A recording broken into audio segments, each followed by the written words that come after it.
Merci de nous retrouver. Comme d'habitude, je suis avec une personnalité de la RDC qui est très connue parce qu'il est économiste, il est informaticien, il est journaliste, animateur d'émissions, professeur de musique et écrivain. Alors, il a plusieurs casquettes.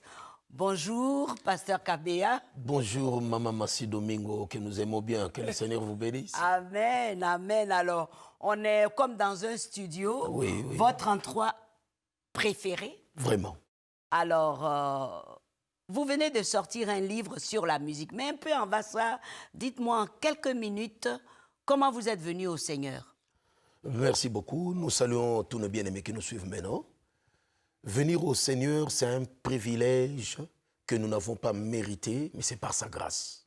Mais en 1980, c'est là que nous avons personnellement rencontré le Seigneur et nous avons cru en lui. Nous avons dit oui, désormais, fini de vivre dans cette vie en dehors, loin du Seigneur.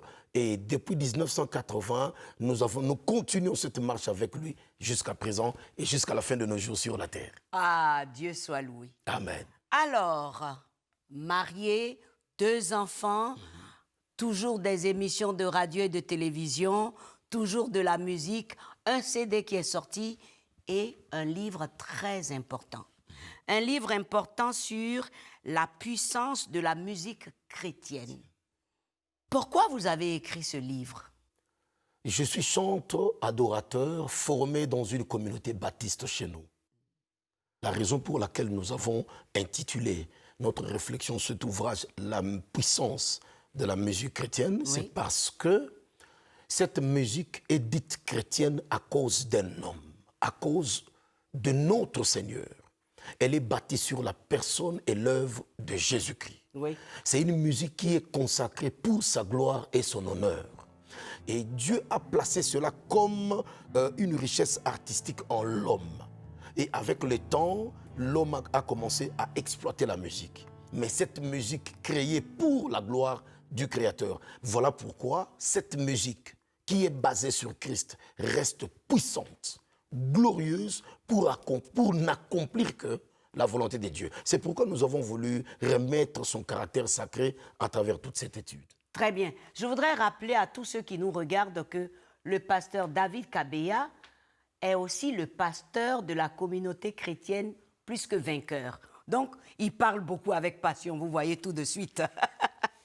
Alors, dites-moi, quelle est la différence entre la musique chrétienne, vous dites à la page 100 de votre livre, la différence entre la musique chrétienne sacrée, que vous appelez MCS, et la musique populaire profane, MPP, est le travail de transformation que subit tout homme qui s'attache à l'une ou l'autre. Okay. Qu'est-ce que vous voulez dire par là? Merci beaucoup, Maman Massi.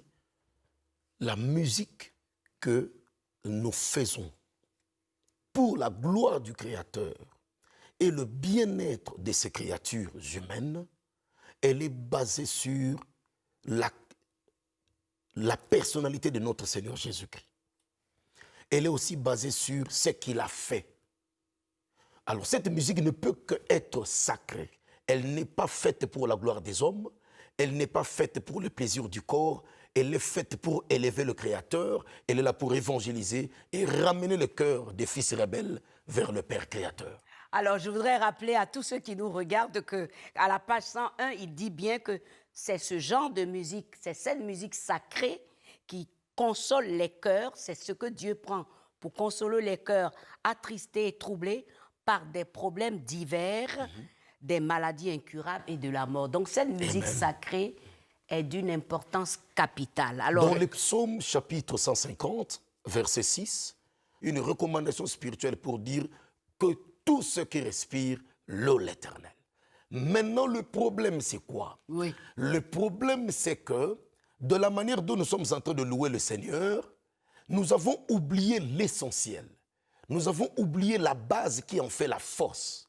Nous avons oublié la partie sanctifiée. Laquelle? La partie sanctifiée est laquelle? C'est-à-dire, c'est une musique qui véhicule la parole du Seigneur. Or, au commencement était la parole.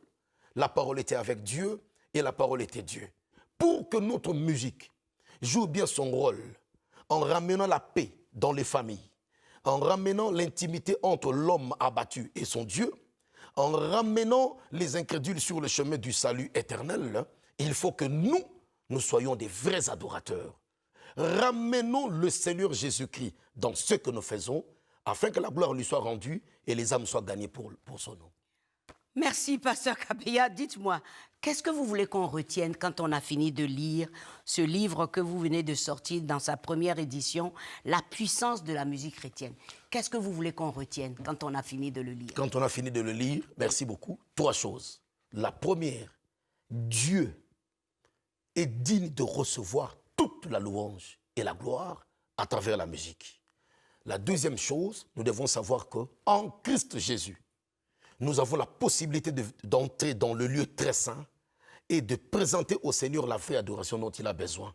Parce que cette dernière a des conséquences bienheureuses dans nos vies, ici sur la terre, comme aussi dans l'au-delà. Et la troisième, nous devons savoir que nous sommes des disciples du Seigneur pour véhiculer le message du royaume des cieux. Cette musique doit participer à faire avancer l'évangélisation pour le royaume des cieux. Partout où nous nous trouvons. Que Dieu vous bénisse.